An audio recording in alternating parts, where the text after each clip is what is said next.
이제 우린 남이잖아요. 지금 당장 내 집에서 나가란 말이에요. 장례식이 끝난 다음 날 며느리 설아가 열쇠 꾸러미를 흔들며 시어머니에게 나가라고 소리쳤습니다. 아들 하준이 일산화탄소 중독으로 세상을 떠난 지 불과 사흘째, 75살 김말수는 40년을 살아온 집에서 하루아침에 쫓겨났죠. 그런데 하준의 죽음은 단순한 사고가 아니었습니다. 경보기에서 빼낸 배터리, 실리콘으로 막힌 환기구, 그리고 사라진 경록의 회비 350만 원. 설아가 무심코 내뱉은 한마디가 모든 의혹의 시작이었습니다. 그 경복이 시끄러워서 배터리 뺐다니까? 오늘도 단풍잎 사연을 찾아주신 모든 분들께 감사드립니다. 겨울비가 검은 우산들 위로 쏟아졌습니다.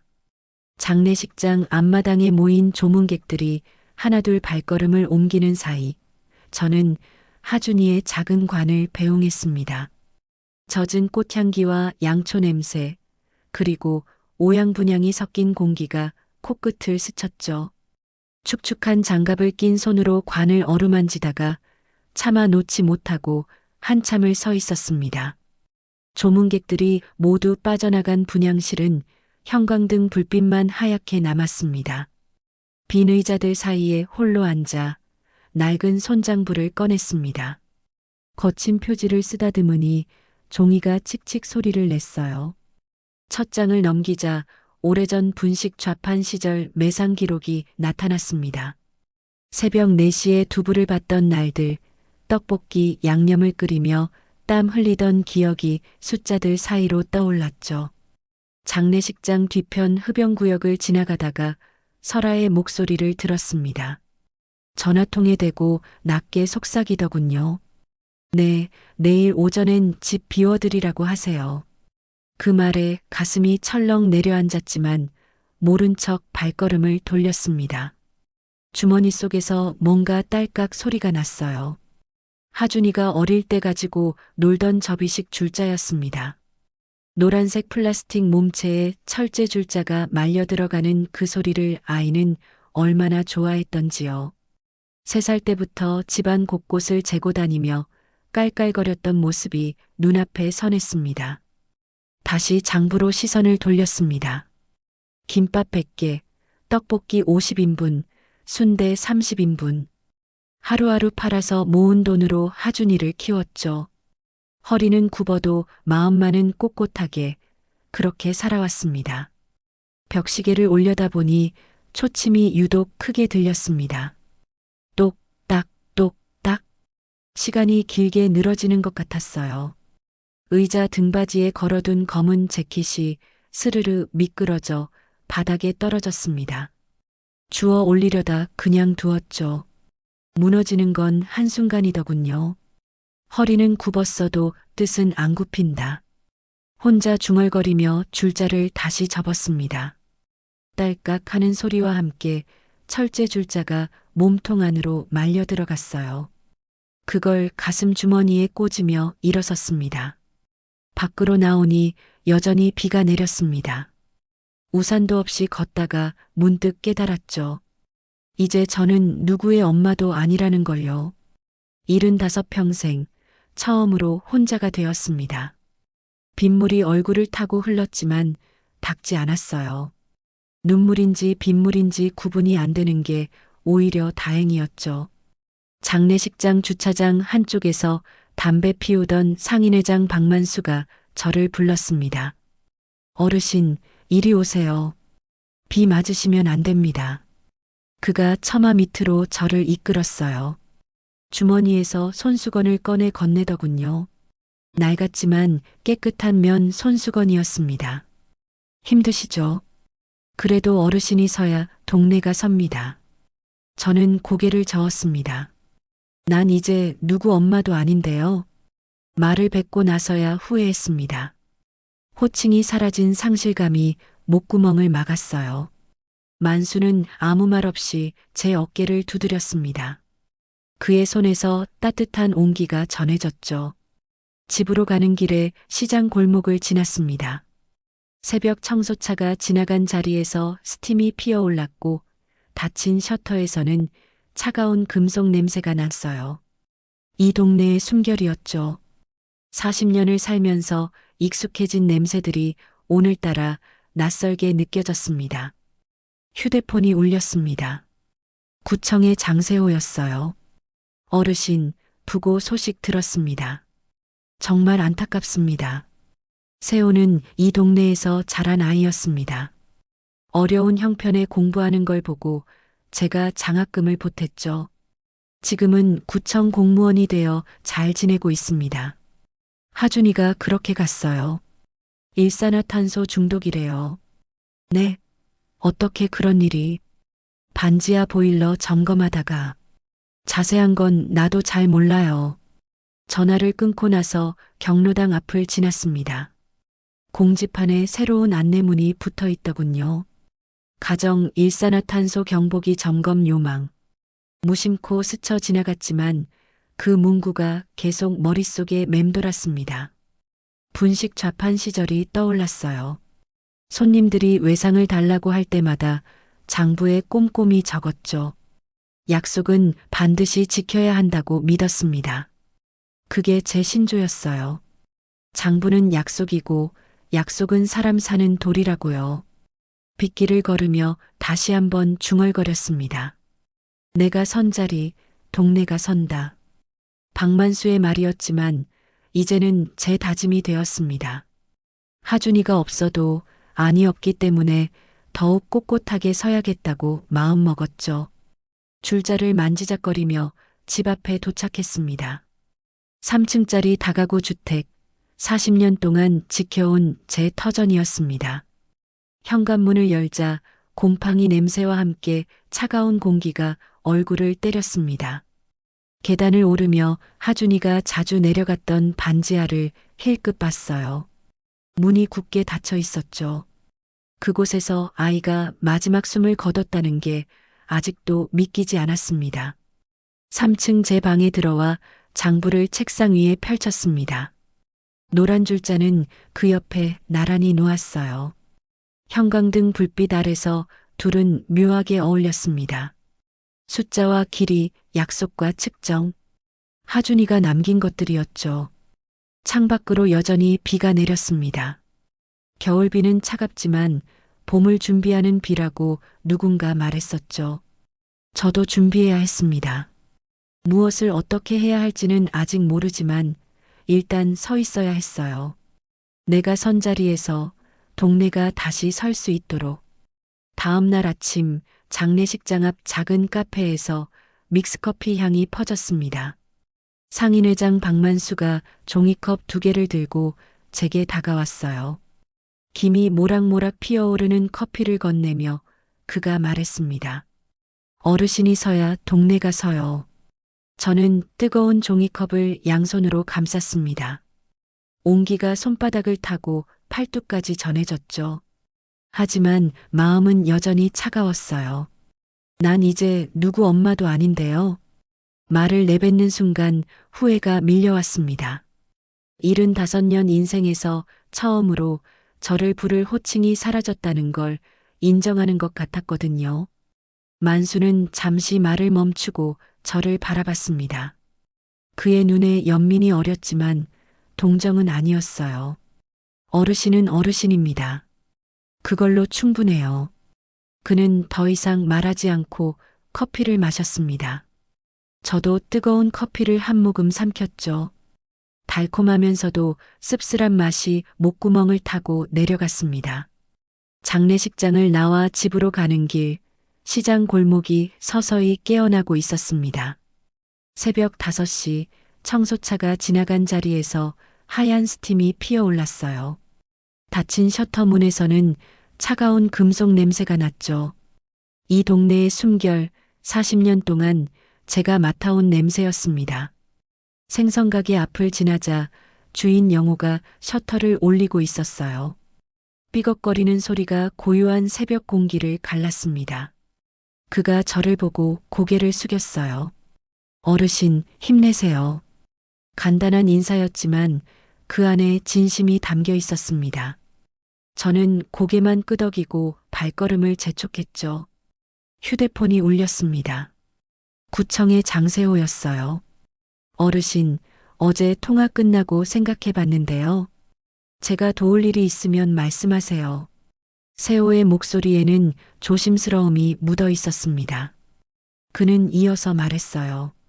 사실 어르신께 받은 장학금 빚이 아직도 마음에 남아 있거든요. 그때 그 도움 없었으면 지금의 저도 없었을 거예요.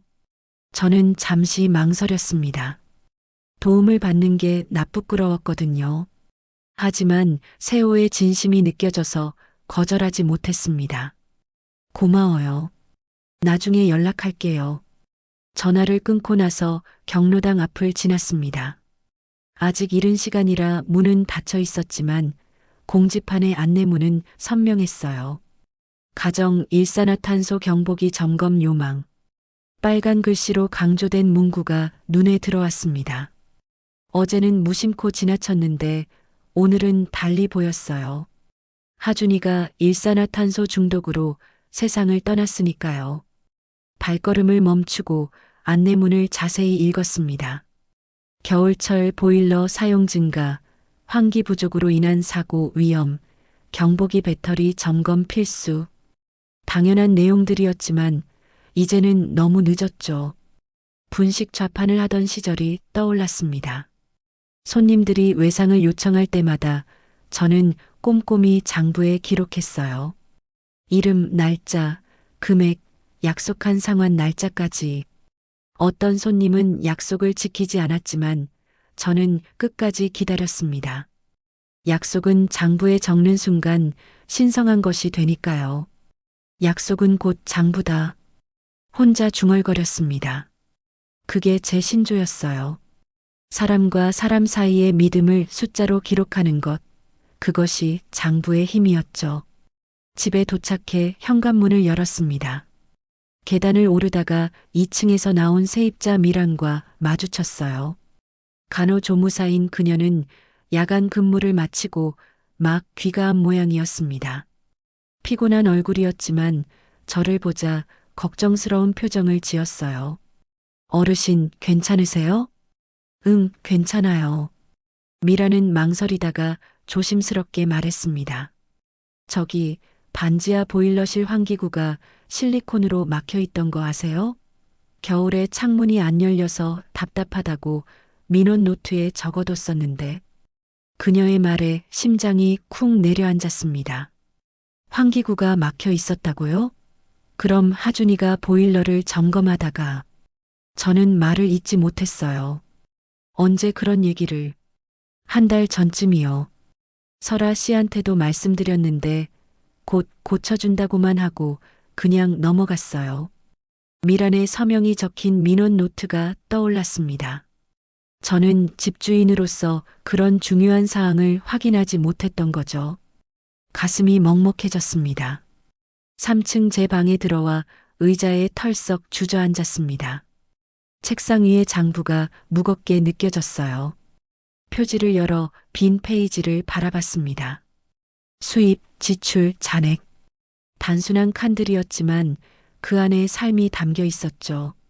지갑을 꺼내 펼쳤습니다. 10,000원짜리 지폐 몇 장이 들어 있었는데 모서리가 동그랗게 달아 있었어요. 좌판 시절 동전띠의 다른 자국이었죠. 그때의 생존 감각이 아직도 제 몸에 남아 있었습니다. 저녁 무렵 세호가 집으로 찾아왔습니다. 손에 작은 봉투를 들고 있었어요. 문상 늦어서 죄송합니다. 이거라도. 저는 손을 저었습니다. 됐어요. 마음만 받을게요.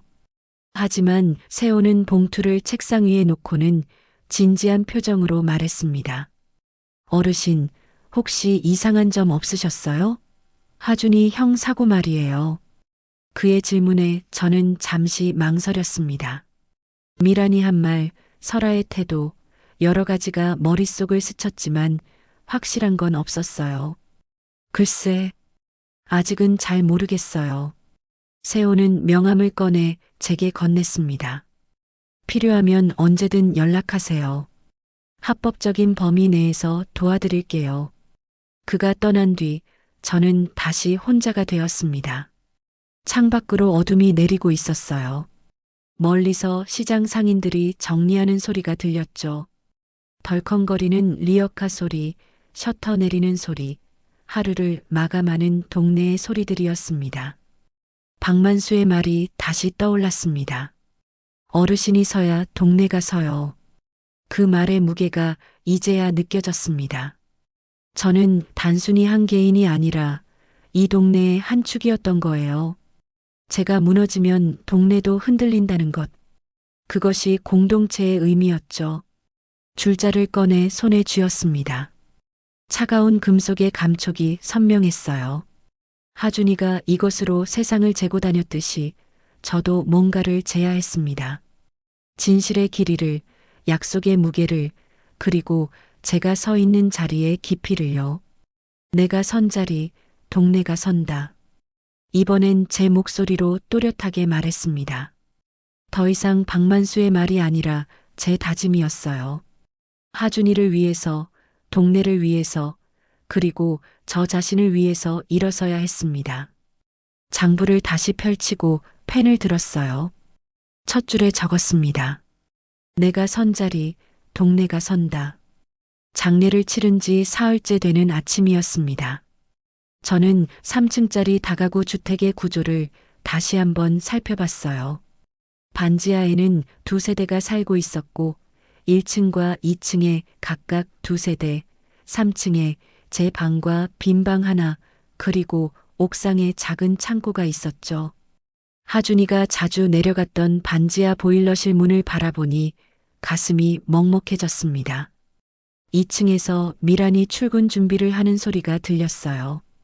간호조무사인 그녀는 늘 새벽 6시에 병원으로 출근했죠. 계단에서 마주친 미란이 조심스럽게 말했습니다. 어르신, 어제 말씀드린 환기구 실리콘건. 제가 민원 노트에 적은 날짜가 2월 15일이었어요. 설아 씨가 효부 이미지 지키느라 바쁘셨나 봐요. 효부 이미지라는 말에 저는 눈썹을 찌푸렸습니다. 설아가 경록의 회계를 맡게 된 것도 그런 이미지 때문이었죠. 동네 어르신들 앞에서 항상 공손하고 친절한 모습을 보였으니까요. 경록에는 매달 첫째 주 목요일에 회비를 걷었습니다. 어르신 35명이 각자 10,000원씩 내면 35만 원이 모였죠. 그 돈으로 경로당 운영비를 충당하고 남은 돈은 상조의 기금으로 적립했어요. 모든 거래는 계대장에 기록되고 회원들의 서명을 받는 게 원칙이었습니다. 설아는 작년부터 이 일을 맡았어요. 하준이가 추천했죠. 며느리가 성실하니까 믿고 맡겨도 된다고요. 어르신들도 젊은 사람이 도와준다니 좋아하셨고요. 그런데 지금 생각해보니 뭔가 이상했습니다. 설아가 너무 적극적으로 그 일을 하려고 했거든요. 오전 10시 저는 경로당에 들렀습니다. 상조의 관습에 대해 확인하고 싶었어요. 박만수가 탁자에 앉아 신문을 읽고 있었습니다. 그는 저를 보자 의자를 빼주었어요. 어르신 앉으세요. 차 한잔 하시죠. 만수가 보이차를 우려주었습니다. 뜨거운 차 향이 코끝을 스쳤어요. 그가 조심스럽게 물었습니다. 혹시 상조의 봉투 정리하실 건가요? 네, 그래야 할 것 같아요. 만수는 고개를 끄덕이며 서랍에서 뭔가를 꺼냈습니다. 고무줄로 묶인 봉투 다발이었어요. 이게 봉투각 묶음입니다. 저희 동네는 특이하게 봉투를 다 모아두는 전통이 있어요. 누가 얼마를 냈는지 기록하는 거죠. 봉투마다 금액과 이름이 적혀 있었습니다. 만수는 봉투를 하나하나 넘기며 설명했어요. 이렇게 모아두면 나중에 그 집에 일이 있을 때 똑같이 갚을 수 있거든요. 일종의 신용장부죠. 저는 봉투 모서리에 적힌 날짜와 시간을 유심히 봤습니다. 3월 5일 오후 2시, 3월 5일 오후 3시. 시간대별로 정리가 되어 있었어요. 그런데 이상한 게 있었습니다. 몇몇 봉투에 적힌 필체가 설아의 것과 비슷했거든요. 특히 한글 자음을 쓰는 방식이 독특했는데 설아도 똑같은 버릇이 있었죠. 점심 무렵 세호가 전화를 걸어왔습니다. 어르신, 혹시 시간 되시면 잠깐 뵐 수 있을까요? 확인하고 싶은 게 있어서요. 30분 후 세호가 집으로 왔습니다. 손에 서류 봉투를 들고 있었어요. 이게 구청에서 관리하는 다가구 주택 안전 점검 기록입니다. 어르신 집이 작년에 점검을 받으셨더라고요. 서류를 펼쳐보니 반지하 보일러실에 대한 언급이 있었습니다. 환기 불량 위험 지적, 개선 권고. 하지만 조치 사항은 비어 있었어요. 이거 설아 씨가 처리한다고 했는데 제 말에 세호가 고개를 끄덕였습니다. 보일러실 문에 붙은 AS 스티커 보셨어요? 날짜가 이상하더라고요. 제가 확인해 보니 그 업체는 작년에 폐업했어요. 심장이 쿵 하고 내려앉았습니다. 그럼 누가 그 스티커를 붙인 거죠? 세호가 이어서 말했어요. 제가 합법적으로 확인할 수 있는 건 여기까지예요. 하지만 뭔가 이상한 건 확실해 보입니다. 저녁이 되어 설아가 집에 돌아왔습니다. 그녀는 검은 옷을 입고 있었지만 표정은 평온했어요. 오히려 너무 평온해서 이상할 정도였죠. 그녀가 경로당에서 가져온 음식을 부엌에 놓으며 말했습니다. 어머님, 경로당 어르신들이 걱정 많이 하세요. 장례 음식 제가 다 준비했다고 하니까 고마워하시더라고요. 설아의 목소리는 달콤했지만 어딘가 차가웠습니다. 그녀는 계속 말했어요. 아, 그리고 개대장은 제가 잘 보관하고 있으니 걱정 마세요. 다음 주에 정기 모임 있을 때 정산하려고요. 저는 설아의 눈을 똑바로 봤습니다. 그녀의 시선이 잠시 흔들리는 것 같았지만 금세 다시 단단해졌어요. 밤이 깊어가면서 저는 제 지갑을 꺼내 들여다봤습니다. 10,000원짜리 지폐 모서리가 동그랗게 다른 걸 보니 좌판 시절이 떠올랐어요. 그때도 하루하루가 전쟁이었지만 적어도 정직했습니다. 손님과의 약속은 반드시 지켰고 외상장부는 칼같이 정리했죠. 3층 제 방 창문으로 동네가 내려다 보였습니다. 골목마다 켜진 가로등 불빛이 작은 별처럼 반짝였어요. 이 동네에서 40년을 살았습니다. 이웃들과 함께 나이 들어가며 서로 의지했죠. 그런데 지금 그 신뢰에 금이 가고 있었습니다. 경로계와 상조에는 단순한 돈 모임이 아니었어요. 서로를 믿고 기댄다는 약속이었죠. 누군가 그 약속을 깨뜨린다면 동네 전체가 흔들릴 수밖에 없었습니다. 책상 위에 놓인 하준이의 줄자를 만지작거렸습니다.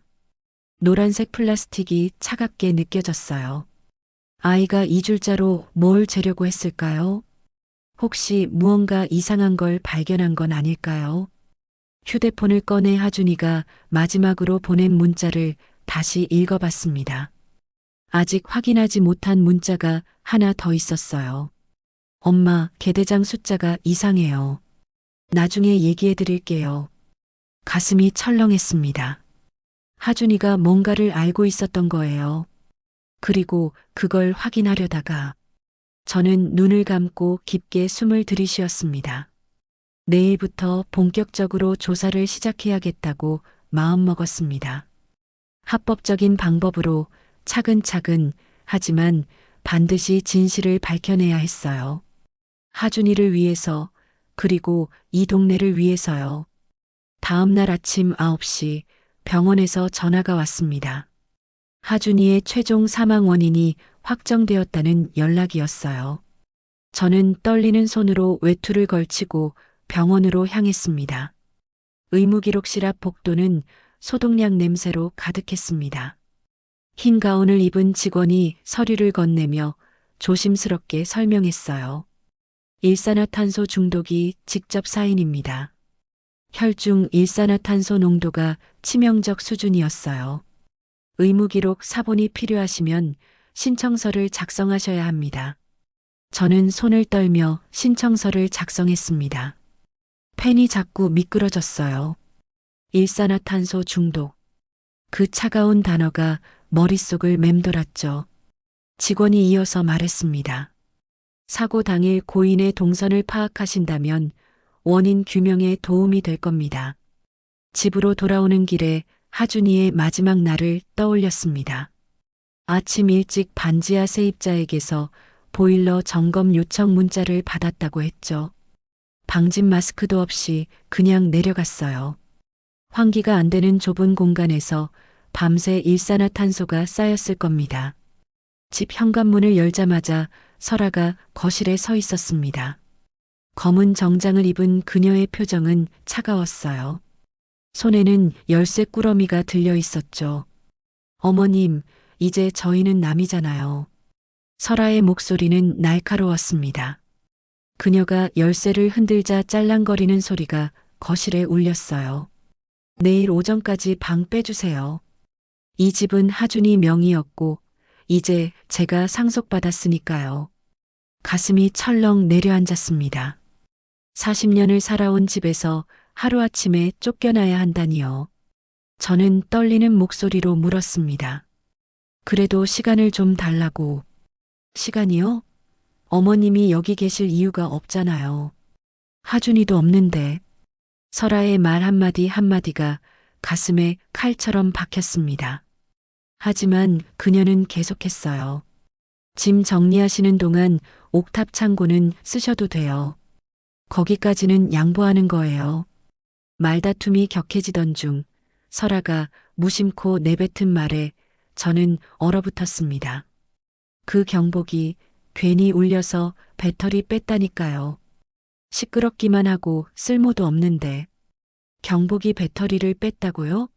그럼 하준이가 위험을 감지할 수 없었던 거잖아요.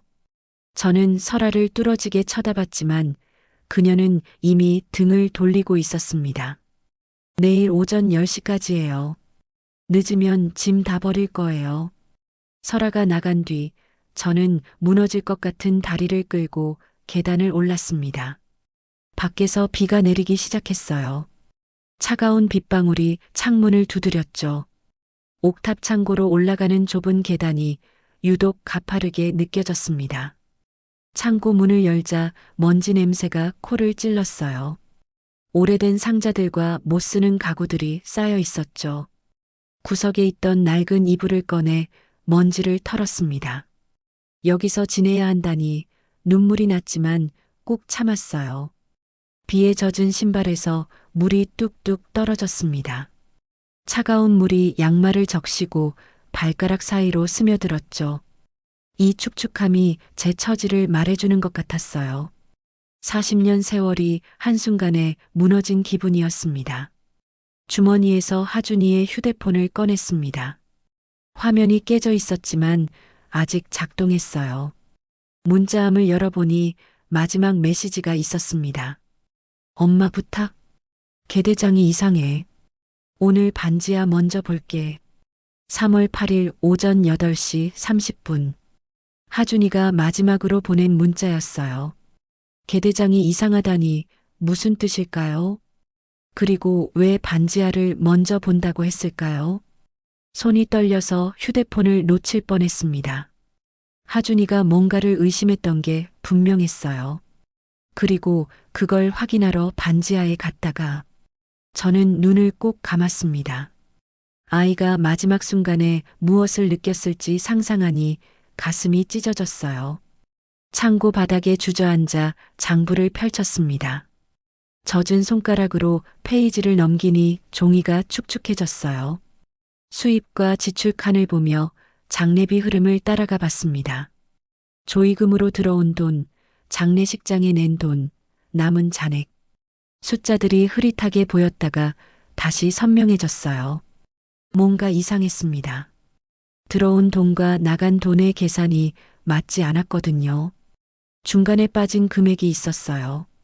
그것도 적지 않은 액수였죠. 이걸 하준이도 발견한 걸까요? 밤이 깊어가자 빗소리가 더 거세졌습니다. 창고 지붕에 떨어지는 빗방울 소리가 북소리처럼 울렸어요. 저는 젖은 이불을 끌어안고 웅크렸습니다. 춥고 외로웠지만 마음속에는 뭔가 다른 감정이 일어나고 있었어요. 분노였습니다.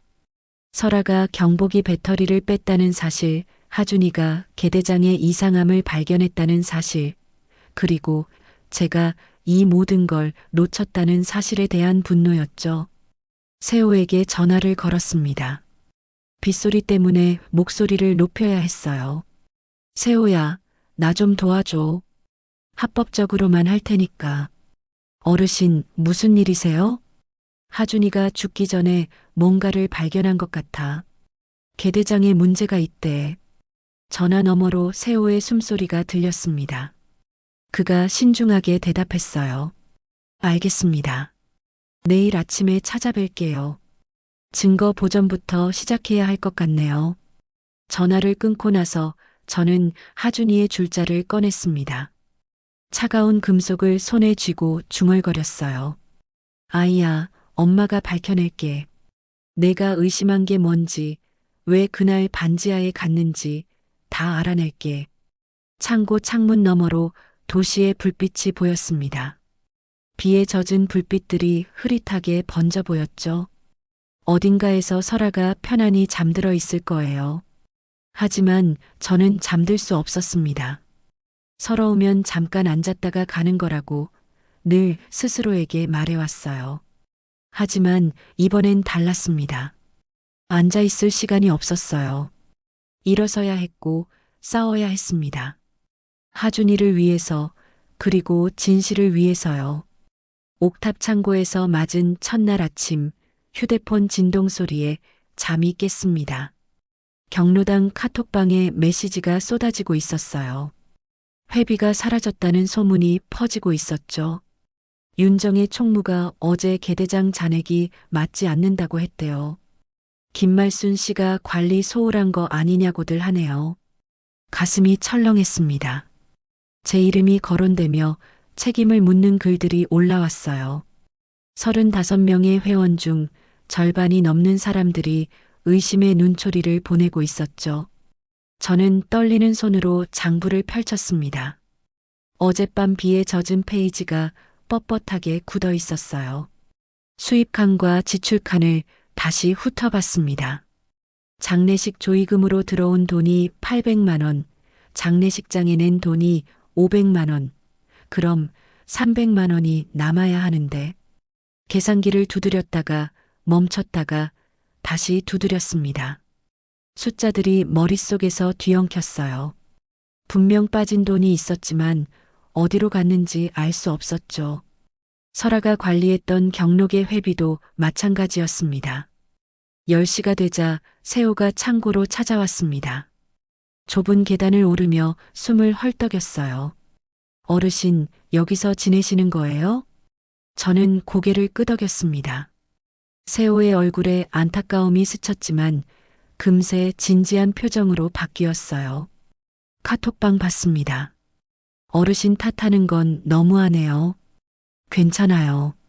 사실 내가 제대로 못 챙긴 것도 맞으니까. 제 말에 세호가 고개를 저었습니다. 그래도 조사는 해봐야죠. 하준이 형도 뭔가 발견했다면서요. 저는 장부를 덮었다가 다시 펼쳤습니다. 마음이 갈팡질팡했어요. 파헤치자니 동네 소문이 더 나빠질 것 같고 그냥 묻자니 하준이에게 미안했죠. 그냥 잊고 지낼까 봐요. 이미 간 아이를 붙잡고 있어 봐야. 제 목소리는 점점 작아졌습니다. 패배감이 온몸을 짓눌렀어요. 세호는 잠시 침묵하다가 조용히 말했습니다. 어르신이 결정하세요. 저는 어떤 선택이든 돕겠습니다. 세호가 떠난 뒤 저는 혼자 앉아 있었습니다. 창고 창문으로 들어오는 햇빛이 먼지 속에서 춤을 췄어요. 그때 계단에서 발소리가 들렸습니다. 2층 세입자 미란이 조심스럽게 문을 두드렸어요. 어르신, 괜찮으세요? 문을 열자 미란이 따뜻한 보온병을 내밀었습니다. 커피 향이 퍼졌어요. 저기, 어르신께 꼭 말씀드릴 게 있어서 왔어요. 미라는 주위를 살피더니 낮은 목소리로 속삭였습니다. 창틀 실리콘 때문에 창이 안 열렸어요. 그날도 그랬고요. 반지하 창문이 다 막혀 있었다니까요. 저는 미란의 얼굴을 뚫어지게 봤습니다. 그녀의 눈에는 두려움과 결의가 섞여 있었어요. 설아 씨가 돈 아낀다고 싸구려 실리콘으로 때웠대요. 전문 업체도 아니고 동네 아저씨한테 시켰다면서요. 미란의 증언에 가슴이 뛰기 시작했습니다. 이건 단순한 사고가 아니었어요. 누군가의 부주의, 아니 욕심이 만든 비극이었죠. 밤이 되어 저는 반지하 앞에 섰습니다. 문고리에 손을 얹었지만 차마 열지 못했어요. 하준이가 마지막으로 들어갔던 그 문. 다시는 나오지 못했던 그 문이었죠. 손이 떨렸습니다. 죄책감이 밀려왔어요. 집주인으로서 안전을 제대로 관리하지 못한 제 잘못이 컸으니까요. 눈물이 흘렀지만 닦지 않았습니다. 과거가 떠올랐어요. 분식집을 할 때 외상값을 받으러 다니던 날들.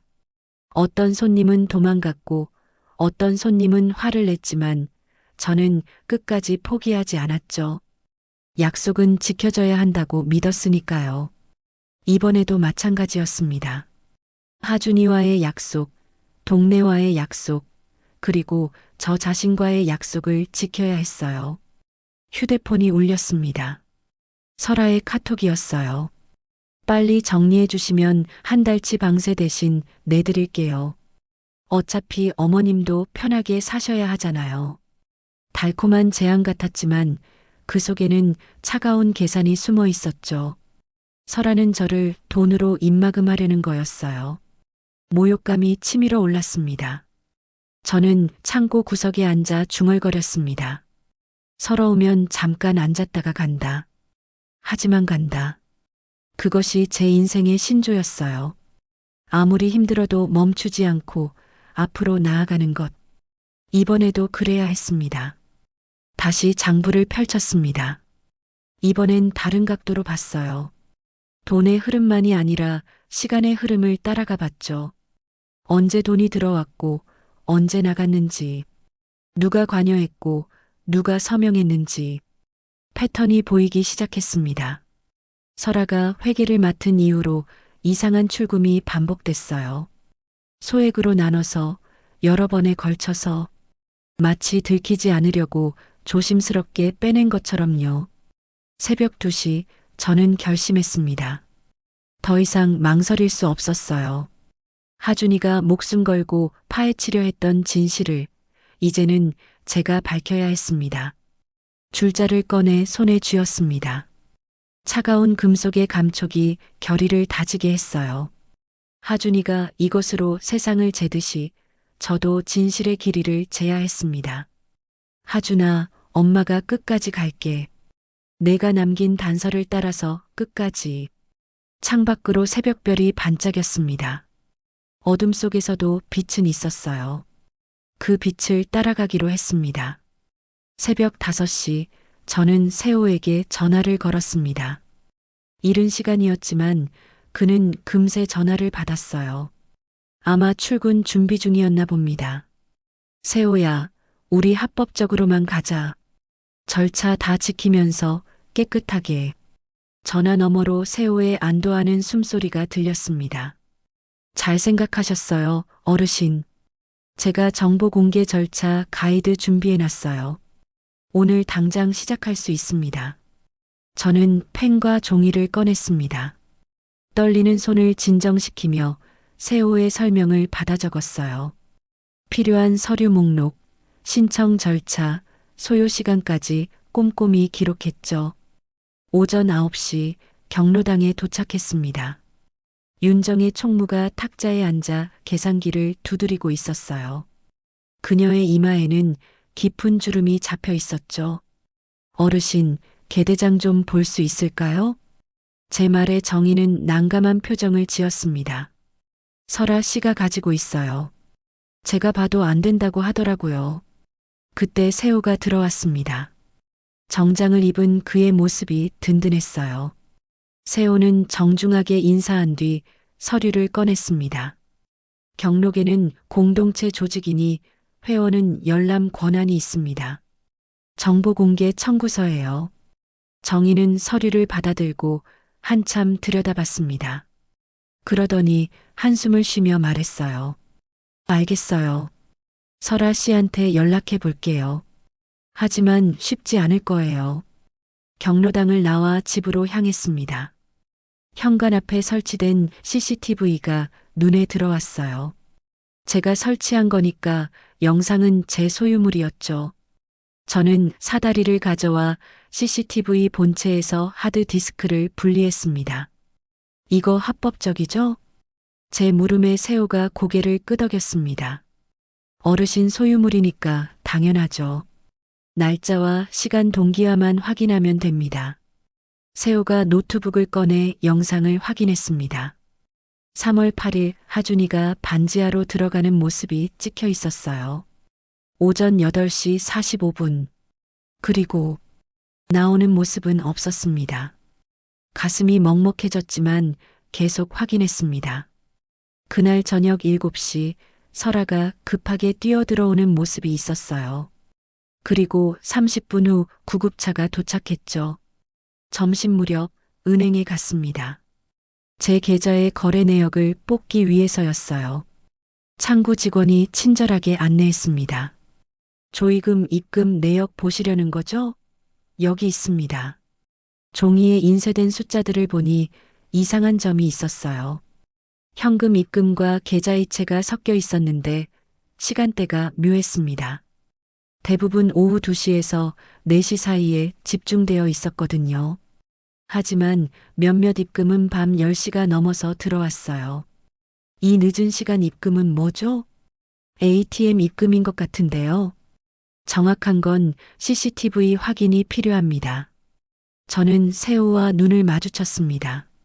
누군가 일부러 시간을 늦춰서 입금한 것 같았어요. 오후에는 박만수를 찾아갔습니다. 그는 상인의 사무실에서 서류 정리를 하고 있었어요. 만수 씨, 봉투각 묶음 좀 빌릴 수 있을까요? 만수는 잠시 망설이다가 금고를 열었습니다. 두툼한 봉투 다발이 나왔어요. 어르신을 믿어요. 필요한 만큼 보세요. 저는 떨리는 손으로 봉투들을 살폈습니다. 날짜, 시간, 필체를 하나하나 확인했어요. 그러다가 이상한 걸 발견했죠. 같은 사람이 쓴 것 같은데 이름이 다른 봉투들이 여러 개 있었습니다. 이거 필체가 똑같은데요? 세호가 봉투를 자세히 들여다봤습니다. 한글 자음 쓰는 습관이 특이하네요. 기억을 쓸 때 끝을 올리는 버릇이 있어요. 저는 설아의 서명이 있는 서류를 꺼내 비교했습니다. 똑같았어요. 기억 끝을 올리는 그 특유의 버릇이 일치했죠. 저녁이 되어 설아에게 문자를 보냈습니다. 집 소유권 관련 열쇠 분쟁에 대해 법적 검토 중입니다. 원만한 해결을 위해 협조 바랍니다. 세호가 도와준 법적 표현이었어요. 최대한 감정을 배제하고 사실만 전달했죠. 5분도 안 돼서 답장이 왔습니다. 뭐 하시는 거예요? 그냥 조용히 나가시면 될걸. 설아의 답장에는 초조함이 묻어 있었습니다. 뭔가를 숨기는 사람의 불안함이 느껴졌어요. 밤이 되어 옥탑 창고에 임시 증거 보관 박스를 만들었습니다. 종이 상자에 날짜별로 칸을 나누고 각 증거마다 라벨을 붙였어요. CCTV 영상, 백업 USB, 계좌 거래 내역, 봉투각 사진, 모든 것을 체계적으로 정리했죠. 세호가 도와주며 말했습니다. 어르신, 이제 시작이에요. 천천히 하지만 확실하게 가는 겁니다. 저는 하준이의 줄자를 꺼내 증거 박스의 크기를 쟀습니다. 가로 40cm, 세로 30cm, 높이 20cm. 이 작은 상자 안에 진실이 담겨 있었어요. 하준아, 엄마가 정정당당하게 갈게. 법이 허용하는 선 안에서 최선을 다해서 창밖으로 보이는 도시의 불빛이 오늘따라 따뜻해 보였습니다. 혼자가 아니라는 걸 알았으니까요. 세호가 있고 미란이 있고 만수가 있었습니다. 그리고 무엇보다 진실을 향한 확고한 의지가 있었죠. 이제 이막이 시작되었습니다. 더 이상 망설이지 않고 합법적인 방법으로 끝까지 가기로 했어요. 점심시간이 되자 세호가 옥탑 창고로 올라왔습니다. 손에는 김이 나는 냄비를 들고 있었어요. 북어국 냄새가 좁은 공간에 퍼졌죠. 어르신, 제가 끓여왔어요. 옛날에 어르신이 해주신 북어국 생각나서요. 저는 놀란 눈으로 세호를 바라봤습니다. 그가 이어서 말했어요. 고등학생 때 어르신 분식집에서 얼마나 밥 얻어먹었는지 몰라요. 시험 기간마다 늦게까지 공부하다가 배고프면 찾아갔잖아요. 기억이 떠올랐습니다. 마른 체격에 안경 쓴 소년이 책가방을 메고 찾아오던 날들. 돈이 없다며 쭈뼛거리면 제가 먼저 떡볶이를 내밀었죠. 그 아이가 이렇게 듬직한 청년이 되어 저를 돕고 있었습니다. 북어국을 나눠 먹으며 장부를 펼쳤습니다. 뜨거운 국물 김이 숫자들 위로 피어올랐어요. 흐릿해졌다가 다시 선명해지는 숫자들이 마치 제 마음 같았죠. 어르신, 이 봉투각 필체 분석 좀 더 해봐야 할 것 같아요. 세호가 돋보기를 꺼내 봉투를 자세히 들여다봤습니다. 한글 히읗을 쓸 때 꼭지를 올리는 특유의 버릇이 여러 봉투에서 발견됐어요. 설아의 서명과 비교하니 회계 각도까지 일치했죠. 이거 생활 속에서 나타나는 습관이에요. 의식적으로 바꾸기 힘든 거죠. 세호의 설명을 들으며 저는 봉투를 한 장씩 분류했습니다. 날짜 순으로 정리하다 보니 패턴이 보였어요. 특정 날짜에 유독 설아 필체로 추정되는 봉투가 많았죠. 밤샘 작업이 이어졌습니다. 세호는 노트북으로 도표를 만들고 저는 손으로 계산을 했어요. 입금 시간대와 필체가 일치하는 봉투의 상관관계를 찾아가는 과정이었죠. 새벽 2시가 넘어서자 세호가 기지개를 켜며 말했습니다. 어르신, 잠시 쉬어요. 내일도 해야 하잖아요. 하지만 저는 멈출 수 없었습니다. 하준이를 생각하면 한시도 쉴 수가 없었어요. 그때 세호가 조심스럽게 말했습니다. 사실 오늘 상사한테 경고받았어요. 사적인 일에 개입하지 말라고요. 저는 세호를 걱정스럽게 바라봤습니다. 그가 저 때문에 직장에서 어려움을 겪는다니 미안했어요. 세호야, 너까지 힘들게 할 순 없어. 괜찮아요. 저는 공익 목적 범위 안에서만 돕는 거예요. 그게 제가 공무원이 된 이유니까요. 세호의 눈빛에는 확신이 있었습니다. 저를 돕는 게 단순한 은혜 갚음이 아니라 정의를 위한 일이라고 믿는 것 같았어요. 저는 줄자를 꺼내 도표의 폭을 쟀습니다. 15cm. 그 안에 빼곡히 들어찬 숫자들이 진실을 말해주고 있었죠. 너는 숫자고 난 길이다. 제가 농담처럼 말하자 세호가 웃었습니다. 어르신은 여전히 재미있으세요. 그 순간 세호의 전화가 울렸습니다. 상사였어요.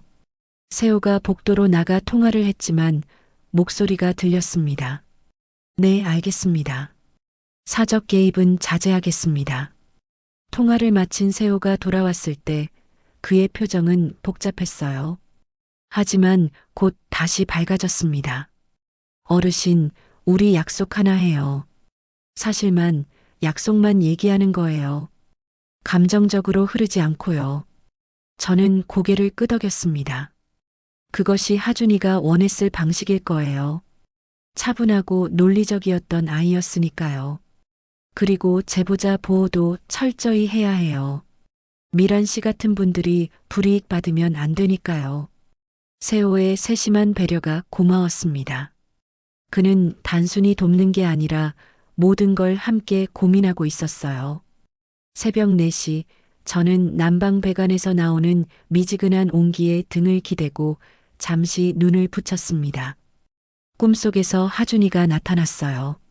어릴 때 모습 그대로 노란 줄자를 들고 있었죠. 엄마, 여기서 여기까지가 몇 미터야? 하준이가 거실을 가리키며 물었습니다. 저는 웃으며 대답했어요. 한번 재보렴. 하준이가 줄자를 쭉 펼쳐서 길이를 쟀습니다. 그 모습이 너무나 생생해서 손을 뻗었지만 닿을 수 없었어요. 꿈이었으니까요. 눈을 뜨니 새우가 담요를 덮어주고 있었습니다. 따뜻한 손길이 하준이를 떠올리게 했어요. 아이야, 내가 부탁한 길을 우리가 재고 있어. 제가 중얼거리자 새우가 조용히 말했습니다. 하준이 형도 기뻐할 거예요. 어르신이 이렇게 노력하시는 거 보면요. 아침 해가 떠올랐습니다.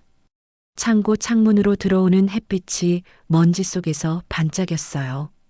새로운 날의 시작이었죠. 새우가 커피를 건네며 말했습니다. 어르신, 오늘도 계속해요. 천천히 하지만 확실하게. 저는 하준이의 줄자를 만지작거렸습니다. 차가운 금속의 감촉이 의지를 다지게 했어요. 혼자가 아니라는 사실이, 새우 같은 동네 아들이 함께한다는 사실이 큰 힘이 되었습니다. 그래, 오늘도 한 걸음씩 가자. 창밖으로 시장이 깨어나는 소리가 들렸습니다.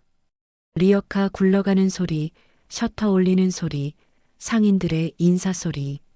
일상은 계속되고 있었어요. 그리고 그 일상 속에서 우리는 진실을 향해 나아가고 있었습니다. 아침 8시 박만수의 사무실에서 봉투각 분류 작업이 시작되었습니다. 테이블 위에 수백 개의 봉투가 펼쳐져 있었어요. 만수와 저 그리고 새우가 함께 시간대별로 분류하기 시작했죠. 이 봉투 보세요. 히읗 쓰는 방식이 독특해요. 만수가 봉투 하나를 들어 보였습니다. 히읗의 꼭지를 유독 위로 올려 쓰는 버릇이 보였어요. 다른 봉투들과 비교하니 같은 필체가 여러 개 더 있었죠. 3월 5일 오후 2시, 오후 2시 30분, 오후 3시. 새우가 시간을 읽어가며 기록했습니다. 특정 시간대에 같은 필체의 봉투가 집중되어 있었어요. 마치 한 사람이 여러 명의 이름으로 조의금을 낸 것처럼 보였죠. 10시가 되자 미란이 찾아왔습니다. 손에는 녹음기를 들고 있었어요. 어르신, 제가 그날 상황을 녹음해 드릴게요. 세입자 동의서도 가져왔어요. 미라는 차분한 목소리로 증언했습니다. 3월 8일 아침 경보기가 울리지 않았어요. 이상하다 싶어서 확인해 보니 배터리가 없더라고요. 그리고 창문을 열려고 했는데 실리콘으로 막혀서 안 열렸어요. 녹음을 마친 후 저는 보일러 기술자를 불렀습니다. 공인 자격증을 가진 전문가였어요. 그가 반지하 보일러실을 점검하며 고개를 저었습니다. 배기통 각도가 잘못됐네요. 역류 가능성이 높아요. 게다가 환기구가 실리콘으로 막혀 있으면. 기술자는 사진을 찍으며 감정서를 작성했습니다. 전문 용어가 가득했지만 결론은 명확했어요. 환기 불량으로 인한 일산화탄소 중독 위험이 매우 높은 상태였다는 거죠. 오후에는 편의점으로 향했습니다. 새우가 영수증 더미를 들고 있었어요. 3월 7일, 그러니까 사고 전날이에요. 건전지, 실리콘, 라텍스 장갑을 한 번에 구매한 기록이 있어요. 편의점 직원은 CCTV를 직접 보여줄 순 없다고 했지만 일반적인 구매 패턴에 대해서는 설명해 주었어요. 보통 실리콘이랑 장갑을 같이 사는 분들은 집수리 하시는 분들이죠. 다음 목적지는 철물점이었습니다. 주인 아저씨가 영수증을 확인하며 말했어요. 이 실리콘은 창틀 밀폐용이에요. 색상도 투명이고 빨리 굳는 제품이죠. 3월 7일 오전 10시에 팔았네요. 구매 시간이 확인되자 퍼즐 조각이 맞춰지기 시작했습니다.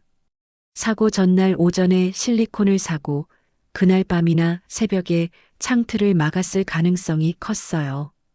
은행으로 돌아가 ATM 카메라 각도를 확인했습니다. 직접적인 열람은 불가능했지만 사실 확인서는 받을 수 있었어요. 3월 5일 밤 10시 이후 현금 입금이 여러 건 있었습니다. 대리 인출 여부는 수사 단계에서 확인 가능합니다. 세호가 받은 서류를 보며 말했습니다. 저녁이 되어 옥탑 창고로 돌아왔습니다. 테이블 위에 증거들을 펼치고 시간대별 도표를 그렸어요. 가로축은 시간, 세로축은 사건들, 돈의 흐름과 일산화탄소 사건을 하나의 표로 만들었죠. 여기 보세요. 조의금이 들어온 시간과 계좌에서 빠진 시간이 일치해요. 세호가 그래프를 가리키며 설명했습니다. 쪼개기 인출 패턴이 선명하게 드러났어요. 마치 들키지 않으려고 조금씩 빼낸 것 같았죠. 밤이 깊어가며 시장 통닭집 사장이 찾아왔습니다. 손에 맥주캔을 들고 있었어요. 어르신, 힘내세요. 그나저나 설아 씨 참 이상해요.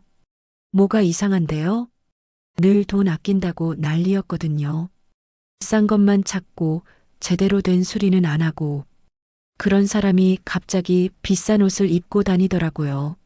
사장의 말에 또 하나의 단서를 얻었습니다. 설아의 절약 강박과 저가 수리 선호. 그것이 결국 비극을 불렀을지도 모른다는 생각이 들었어요. 새벽 1시 저는 모든 증거를 다시 정리했습니다. 영수증, 녹음 파일, 사진, 감정서, 필체 분석표. 작은 조각들이 모여 큰 그림을 만들고 있었어요. 하준아, 엄마가 하나씩 찾아가고 있어. 줄자를 꺼내 증거 상자의 높이를 쟀습니다. 30cm. 그 안에 담긴 진실의 무게는 측정할 수 없었죠. 세호가 커피를 마시며 말했습니다.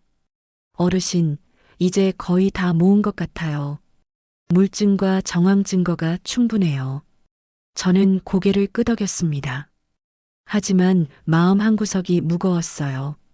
이 모든 증거가 결국 하준이의 죽음으로 이어진다는 사실이 가슴을 짓눌렀죠. 세호야, 우리가 하는 일이 맞는 걸까? 당연하죠. 진실을 밝히는 건 하준이 형을 위한 일이에요. 그리고 다시는 이런 일이 없도록 하는 거고요. 세호의 말에 힘을 얻었습니다. 그래요. 이건 복수가 아니라 정의를 위한 일이었어요. 하준이 같은 피해자가 다시 나오지 않도록 하는 일이었죠. 창밖으로 새벽 시장의 불빛이 하나둘 켜지기 시작했습니다. 새로운 날이 시작되고 있었어요. 그리고 우리의 증거 사냥도 거의 끝나가고 있었습니다. 오전 10시 세호가 특별한 장비를 가지고 왔습니다. 작은 손전등 같은 게 들어있는 가방이었어요. 그가 조심스럽게 계대장을 꺼내며 말했습니다. 윤정희 총무님이 잠시 빌려주셨어요. 설아 씨 몰래요. 계대장을 펼치자 여러 곳에 수정 테이프가 붙어 있었습니다. 날짜, 금액, 이름까지 수정된 흔적이 곳곳에 보였죠. 세호가 광원조사 장비를 켰습니다. 파란 빛이 종이를 비추자 놀라운 일이 일어났어요. 여기 보세요. 수정 테이프 아래 원본 날짜가 보여요. 테이프 아래로 희미하게 숫자가 비쳤습니다. 3월 2일이 3월 5일로 5만 원이 3만 원으로 바뀌어 있었어요. 설아가 계대장을 조작한 증거였죠. 저는 떨리는 손으로 사진을 찍었습니다. 각도를 바꿔가며 여러 장을 찍었어요. 수정 전과 후의 차이가 선명하게 드러났죠. 이거면 충분해요. 설아 씨가 돈을 빼돌린 게 확실해요. 세호의 목소리에 흥분이 묻어 있었습니다. 저도 가슴이 뛰었어요. 드디어 확실한 증거를 찾은 거니까요. 점심 무렵 또 다른 발견이 있었습니다. 반지하 보일러실 문에 붙은 AS 스티커를 자세히 살펴봤더니 접착제 자국이 이상했어요. 오래된 자국 위에 새 스티커가 덧붙여진 것 같았죠. 이거 떼어봐도 될까요? 세호가 조심스럽게 스티커 모서리를 들어 올렸습니다. 아래에 또 다른 스티커가 있었어요. 날짜를 확인하니 충격적이었습니다. 원래 스티커는 2024년 11월 것이었는데 위에 붙인 건 3월 9일자였어요. 사고 다음 날이었죠. 누군가 사고 후에 스티커를 바꿔 붙인 거예요. 저는 분노가 치밀어 올랐습니다. 증거를 조작한 거였어요. 마치 최근에 점검받은 것처럼 꾸민 거죠. 오후 2시 편의점에 다시 들렀습니다. 이번엔 영수증 발급 시각과 근무자 진술을 확인하러 갔어요. CCTV는 볼 수 없었지만 알바생이 기억하는 게 있었습니다. 그날 실리콘이랑 장갑 사간 분 기억나요. 여자분이었는데 굉장히 급해 보였어요. 일반적인 서술이었지만 중요한 단서였습니다. 구매자가 여성이었고 급했다는 점이 상황과 맞아떨어졌죠. 저녁이 되어 증거들을 다시 정리했습니다. 수정 테이프 아래 날짜, 바꿔 붙인 AS 스티커, 영수증과 구매 패턴, 모든 게 설화를 가리키고 있었어요. 세호가 노트북으로 자료를 정리하며 말했습니다. 경록의 입금과 인출 시간을 매칭해 봤어요. 쪼개기 인출 패턴이 너무 명확해요. 화면에는 그래프가 떠 있었습니다. 큰 돈이 들어오면 며칠에 걸쳐 소액으로 나가는 패턴이 반복되었어요. 마치 들키지 않으려고 조심스럽게 빼낸 것 같았죠. 밤 9시 서랍을 정리하다가 뭔가를 발견했습니다. 배터리 포장 비닐이었어요. 경보기용 구형 배터리의 포장지였죠. 쓰레기통이 아니라 서랍 깊숙이 숨겨져 있었습니다. 이것도 증거예요. 누가 일부러 숨긴 거죠. 세호가 비닐봉지에 조심스럽게 담았습니다. 지문 채취는 경찰 단계로 미루기로 했지만 일단 보관하고 봉인했어요. 새벽이 가까워오자 피로가 몰려왔습니다. 하지만 마음은 들떠 있었어요. 증거가 충분히 모였으니까요. 저는 창밖을 바라보며 중얼거렸습니다. 여기까지 오면 할 수 있다. 감정이 복받쳐 올랐습니다. 하준이의 죽음이 단순한 사고가 아니었다는 걸 증명할 수 있게 된 거예요. 설아의 욕심과 부주의가 만든 비극이었다는 걸요. 세호가 프레젠테이션 대본을 작성하기 시작했습니다. 야외 총회에서 발표할 내용이었어요. 저는 옆에서 도왔지만 말하기가 서툴러서 걱정이었죠. 어르신이 직접 말씀하셔야 해요. 그래야 진정성이 전달돼요. 내가 할 수 있을까? 당연하죠. 어르신이 가장 잘 아시는 이야기잖아요. 세호의 격려에 용기를 얻었습니다. 원고를 소리내어 읽어보니 떨렸지만 끝까지 해낼 수 있을 것 같았어요. 새벽 3시 마지막으로 모든 증거를 점검했습니다.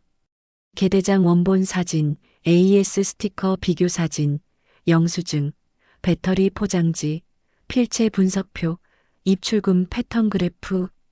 완벽했어요. 세호와 눈이 마주쳤습니다. 말없이 고개를 끄덕였어요. 하이파이브 대신 조용한 연대의 표시였죠.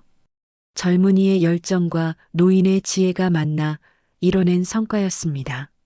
하준아, 엄마가 여기까지 왔어. 줄자를 만지작거리며 속으로 말했습니다.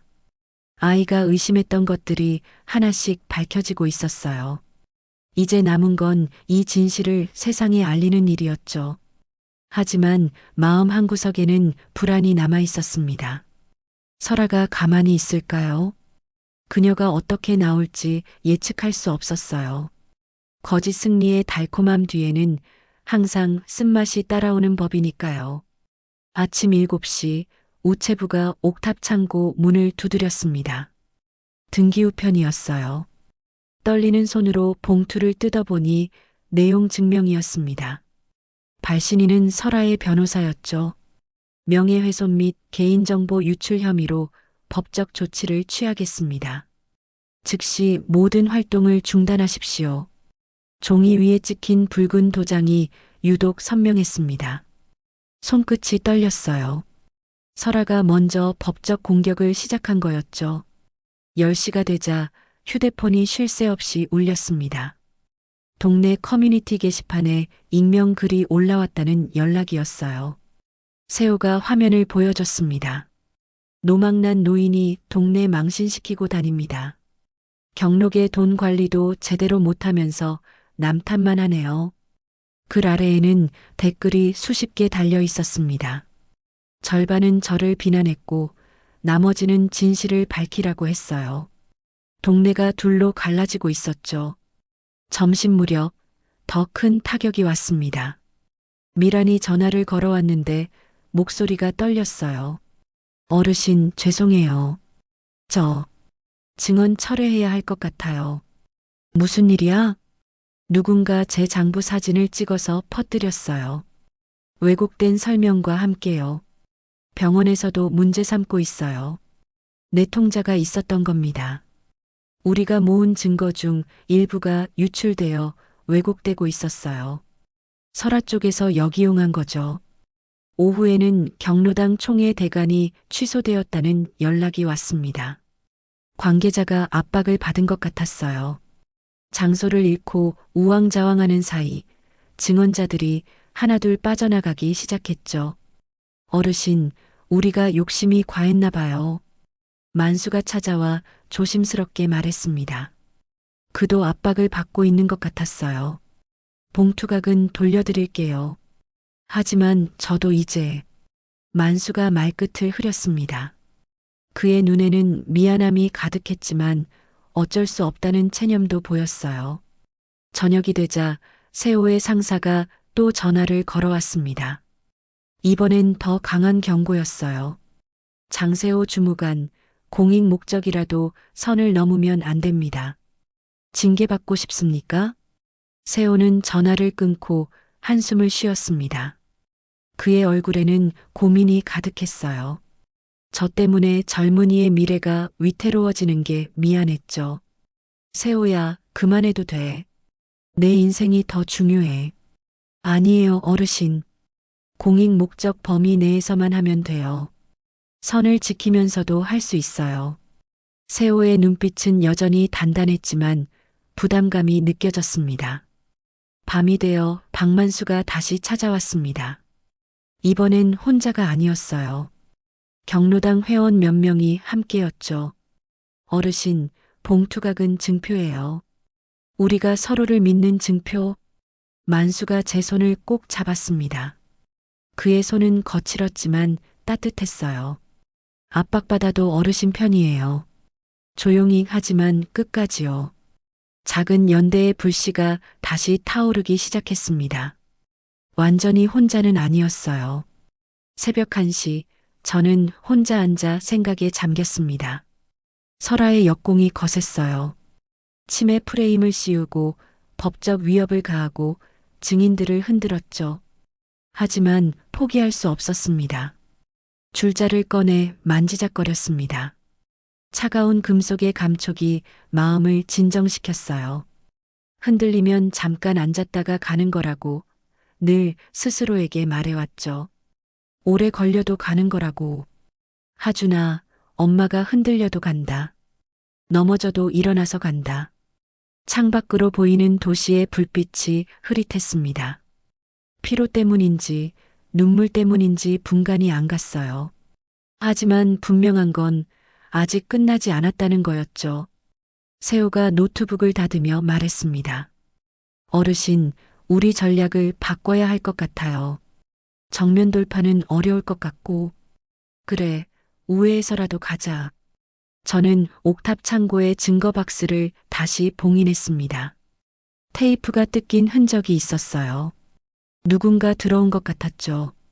더 강하게 봉인하고 사진을 찍어 타임스탬프를 저장했습니다. 경찰에 예방신고를 하기로 했어요. 설아가 창고 열쇠를 교체하려 한다는 정보를 들었거든요. 법적으로 문제가 있는 행동이었죠. 신고 접수되었습니다. 분쟁 중인 재산에 대한 일방적 조치는 불법입니다. 경찰의 답변이 작은 위안이 되었습니다. 적어도 증거는 지킬 수 있을 것 같았어요. 새벽 4시 저는 총회 발표 초안을 다시 펼쳤습니다. 하준이의 사진을 빼려다가 다시 넣었어요. 아이의 얼굴이 필요했습니다. 이 싸움의 이유를 잊지 않기 위해서요. 밖에서 빗소리가 들렸습니다. 또 비가 내리는 밤이었어요. 하지만 이번엔 달랐습니다. 비 그친 뒤에 맑은 하늘을 기대할 수 있었으니까요. 아침 6시 옥탑 창고 문 앞에서 이상한 소리가 들렸습니다. 열쇠 구멍에 뭔가를 넣는 소리였어요. 문을 열어보니 설아가 새 자물쇠를 들고 서 있었습니다. 뭐 하는 거예요? 이제 여기도 제 건물이니까 열쇠 바꾸려고요. 설아의 표정은 차가웠습니다. 저는 어제 한 경찰 신고를 떠올렸어요. 경찰에 신고했어요. 분쟁 중인 재산 일방 조치는 불법이라고. 설아가 잠시 멈칫했지만 곧 비웃음을 지었습니다. 어머님이 얼마나 더 버티실 수 있을까요? 그녀가 돌아간 후 저는 증거 박스를 다시 확인했습니다. 테이프가 또 살짝 뜯긴 흔적이 있었어요. 누군가 계속 침입을 시도하고 있었죠. 더 강한 테이프로 다시 봉인하고 사진을 찍어 시간을 기록했습니다. 점심 무렵 세호가 무거운 표정으로 찾아왔습니다. 어르신, 상사가 최후 통첩을 했어요. 오늘까지만이래요. 더 이상 관여하면 징계라고. 세호의 눈가에는 다크서클이 짙게 깔려 있었습니다. 밤새 고민한 흔적이었어요. 세호야, 정말 그만해. 내 미래가 더 중요해. 잠시 물러나 있을게요. 하지만 포기는 아니에요. 세호가 떠난 후 저는 혼자 남았습니다. 정말 혼자였어요. 증거는 있지만 발표할 장소가 없고 진실은 알지만 들어줄 사람이 없었죠. 저녁이 되어 총회 발표 초안을 다시 펼쳤습니다. 하준이의 사진이 눈에 들어왔어요. 웃고 있는 아이의 얼굴. 빼려다가 다시 넣었습니다. 이 싸움의 이유를 잊으면 안 되니까요. 밤 10시 비가 그쳤습니다. 옥상에 올라가 도시를 내려다봤어요. 원룸들의 불빛이 작은 별처럼 깜빡였습니다. 각 창문 뒤에는 누군가의 삶이 있겠죠. 하준이도 저 중 한 곳에서 살아 숨 쉬어야 했는데 줄자를 펼쳤다가 다시 감았습니다. 딸깍 소리가 고요한 밤 공기를 갈랐어요. 손에 감은 철제 줄자가 옆구리를 찔렀습니다. 차가운 금속의 느낌이 현실을 일깨웠죠. 아이야, 엄마가 약속 지킬게. 속삭이는 목소리가 떨렸습니다. 눈물이 났지만 엎드려 울지는 않았어요. 등을 곧게 펴고 서 있었습니다. 무너지면 다시 일어서기 어려울 것 같았거든요. 새벽 1시 휴대폰이 울렸습니다. 미란이었어요. 어르신, 죄송해요. 그래도 제가 가진 건 드릴게요. 그날 무음 경보기 사진이 있어요. 미란이 보낸 사진을 확인했습니다. 3월 8일 오전 경보기에서 배터리가 빠진 모습이 선명했어요. 날짜와 시간이 찍혀 있었죠. 이것만이라도 써주세요. 더는 못 도와도 이건 진실이니까요. 미란의 용기에 힘을 얻었습니다. 완전히 혼자는 아니었어요. 새벽 2시 저는 노트북 앞에 앉았습니다. 세호가 만들어준 타임라인을 다시 정리했어요. 돈의 흐름, 일산화탄소 사건, 모든 걸 연결하는 선들. 복잡했지만 명확했습니다. 마지막으로 한 번 더 스스로에게 말했습니다. 포기하기엔 너무 많이 왔어요.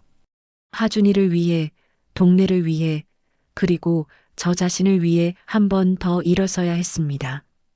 새벽 3시 공책에 굵은 글씨로 적었습니다. 사람을 탓하지 말고 약속을 바로 세운다. 이것이 제가 하고 싶은 말의 핵심이었어요. 설아를 벌주는 게 목적이 아니라 다시는 이런 일이 없도록 시스템을 바로잡는 거였죠. 창밖으로 첫새가 울기 시작했습니다. 어둠이 가장 짙은 새벽하지만 곧 동이 틀 시간이었어요. 저는 줄자를 다시 손에 쥐었습니다. 하준아, 엄마가 마지막까지 갈게. 넘어져도 무너져도 다시 일어설게. 옥탑 창고의 작은 창문으로 희미한 빛이 들어오기 시작했습니다. 새벽의 첫 빛이었어요. 어둠 속에서도 빛은 있었고 절망 속에서도 희망은 있었습니다. 박만수에게서 문자가 왔습니다. 어르신, 시장 천막 빌렸어요. 야외 총회 가능합니다. 상인들이 도울 거예요. 눈물이 왈칵 쏟아졌습니다. 이번엔 참지 않았어요. 기쁨의 눈물이었으니까요. 완전히 잃은 줄 알았던 것들이 다시 모이기 시작했습니다. 세호에게서도 연락이 왔어요. 공익 변호사 연결했어요. 법적 테두리 안에서 끝까지 가요. 저는 증거 박스를 꼭 안았습니다. 이 작은 상자 안에 진실이 있었어요. 그리고 그 진실을 전할 기회가 다시 왔습니다. 밖에서 시장 상인들이 하루를 시작하는 소리가 들렸습니다. 리어카 소리, 셔터 올리는 소리, 인사 소리. 일상은 계속되고 있었어요. 그리고 저도 다시 일어설 준비가 되었습니다. 새벽 5시, 저는 시장 좌판 골목을 걸었습니다. 어김없이 상인들이 하루 준비를 하고 있었어요. 생선 상자를 나르는 소리, 야채를 다듬는 소리, 물 청소하는 소리가 골목에 울렸습니다. 이 평범한 일상의 소리에서 생활의 강인함을 느꼈어요. 어르신, 이른 아침부터 나오셨네요. 두부가게 주인이 인사했습니다. 김이 모락모락 나는 두부를 자르며 웃었어요. 그 모습에서 하루하루를 성실히 살아가는 사람들의 힘을 봤습니다. 6시가 되어 성당 마당에 들렀습니다. 작은 촛불 하나를 켰어요. 불꽃이 바람에 흔들렸지만 꺼지지 않았죠. 눈을 감고 마음속으로 반복했습니다. 내가 선 자리, 동네가 선다. 내가 선 자리, 동네가 선다. 이 말이 단순한 구호가 아니라 제 삶의 신조가 되었어요. 혼자가 아니라 함께 서는 것, 그것이 공동체의 의미였죠. 9시에 세호가 조심스럽게 나타났습니다. 손에는 서류 봉투를 들고 있었어요. 어르신, 법적 테두리 안에서 끝까지 가요. 공익 변호사님이 도와주신대요. 변호사와 첫 통화를 했습니다. 차분한 목소리로 상황을 설명해 주었어요. 사실적 시와 공익성이 중요합니다. 감정적 표현은 빼고 객관적 사실만 공개하세요. 변호사의 조언을 꼼꼼히 메모했습니다. 공개 가능한 자료 리스트를 다시 정리했어요. 개인정보는 가리고 검증된 사실만 남겼죠. 점심 무렵 야외 총회 준비가 시작되었습니다. 시장 한가운데 천막을 치기로 했어요. 휴대용 스크린과 이동식 확성기를 준비했죠. 구청의 집회 신고도 정식으로 했습니다. 모든 걸 합법적으로 처리했어요. 의자는 제가 준비할게요. 멀티탭은 우리가 가져올게. 상인들이 하나둘 도구를 가져왔습니다. 각자가 할 수 있는 걸 했어요.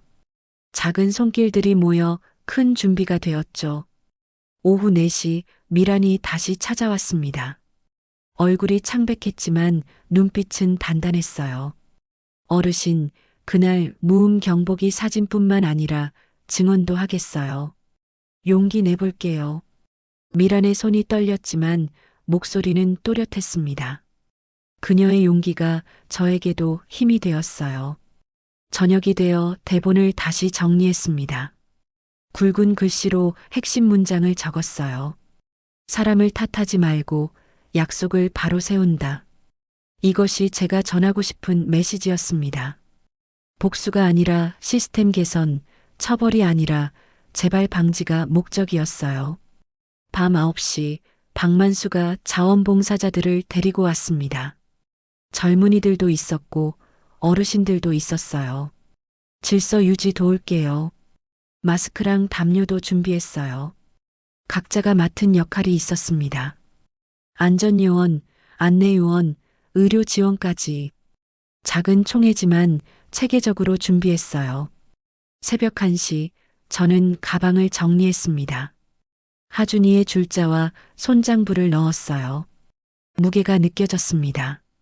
단순한 물건의 무게가 아니라 약속의 무게였죠. 거울 앞에 섰습니다. 75살의 주름진 얼굴이 보였어요. 피곤함이 역력했지만 눈빛만은 살아있었습니다. 복부로 깊게 호흡했어요. 평정을 찾기 위해서였죠.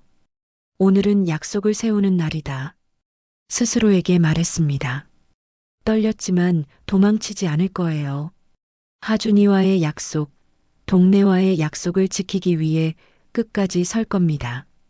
새벽 2시, 세호가 마지막 점검을 하러 왔습니다. 타임라인 슬라이드 완성했어요. 돈 흐름과 사고 경위를 두 축으로 정리했어요. 화면을 보니 복잡했던 사건이 한눈에 들어왔습니다. 계좌 이체 시간, 실리콘 구매 시각, 경보기 배터리 제거, 그리고 하준이의 마지막 시간까지 모든 게 연결되어 있었어요. 실명은 다 가렸어요. 사실과 공익성 범주 안에서만 공개합니다. 세호의 꼼꼼함이 든든했습니다. 법적 문제 없이, 하지만 진실은 확실히 전달할 수 있을 것 같았어요. 새벽 3시 날씨를 확인했습니다. 다행히 맑을 예정이었어요. 혹시 모를 비를 대비해 방수포도 준비했지만 쓸 일은 없을 것 같았죠. 창밖으로 동이 트기 시작했습니다. 어둠이 걷히고 새로운 날이 시작되고 있었어요. 저도 새로운 마음으로 하루를 맞을 준비가 되었습니다. 가방을 메고 문을 나서려는데 하준이의 사진이 눈에 들어왔습니다.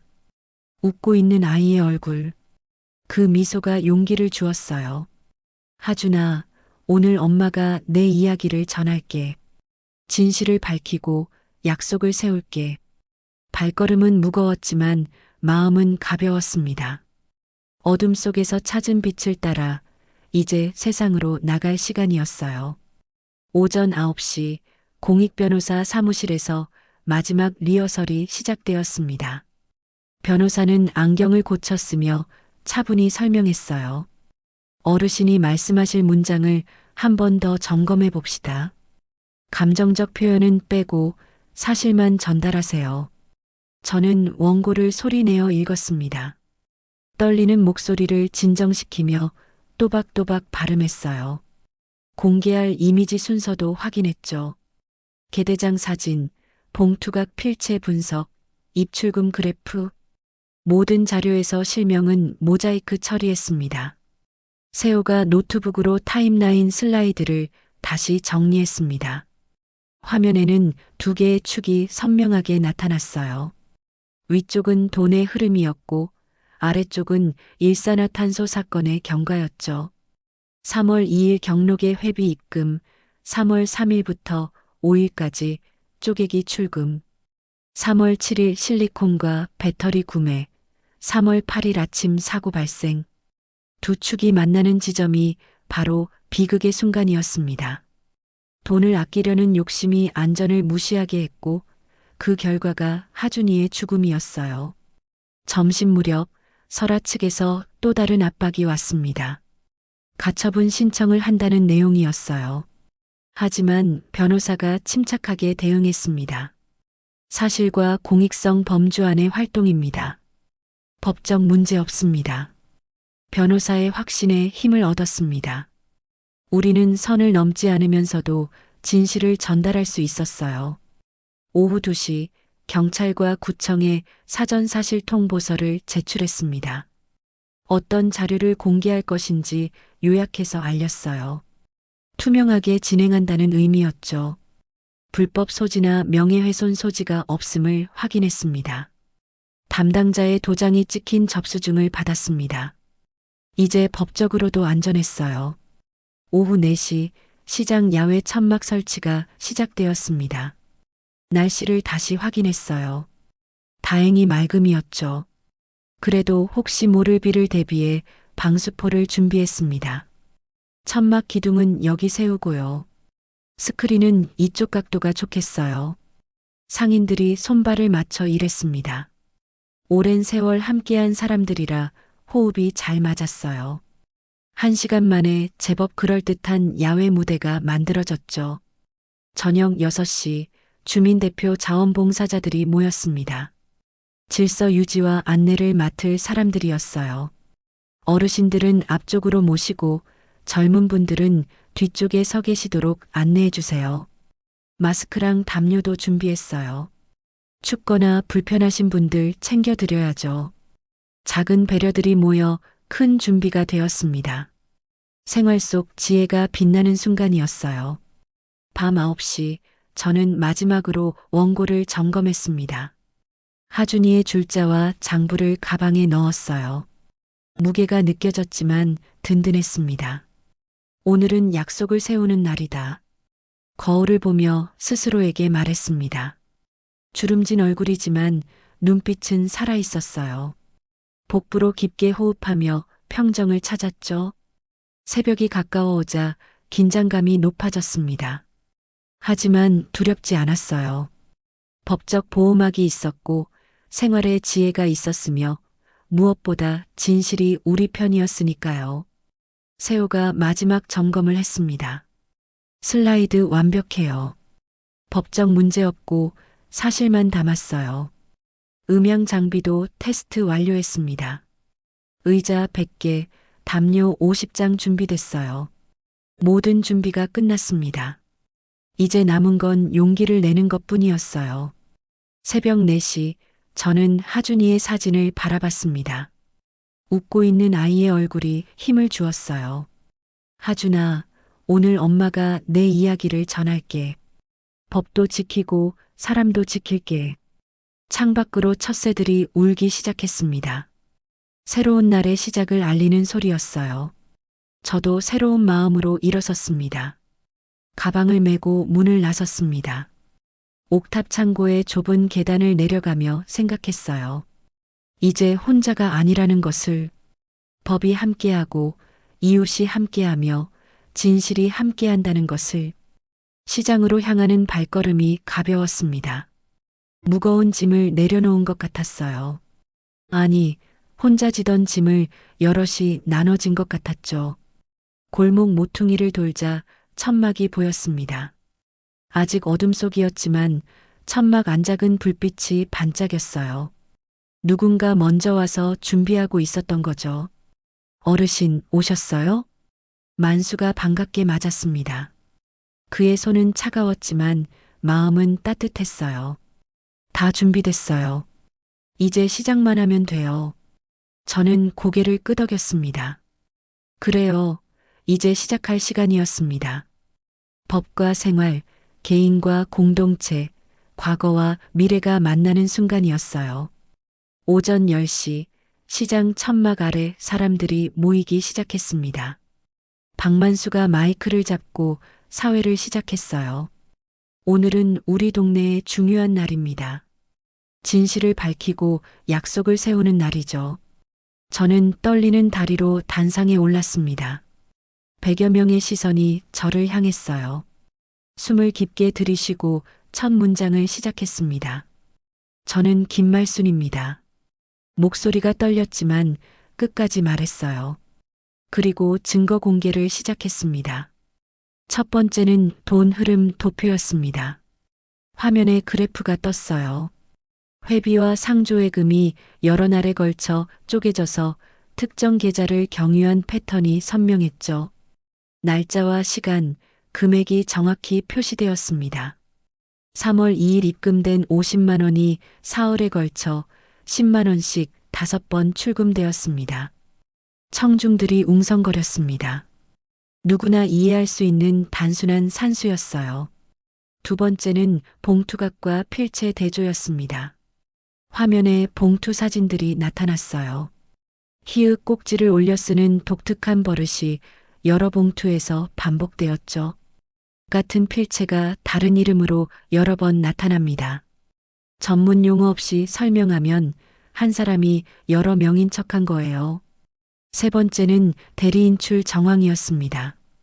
같은 시간대에 반복된 인출 기록을 보여줬어요. 은행의 일반적 사실 확인 범위 안에서 설명했죠. 네 번째는 미란의 동의 녹취였습니다. 스피커에서 그녀의 목소리가 흘러나왔어요. 환기구가 실리콘으로 막혀 있었어요. 무음 경보기, 그날 냄새와 두통까지 생생해요. 미란의 증언에 청중들이 숙연해졌습니다.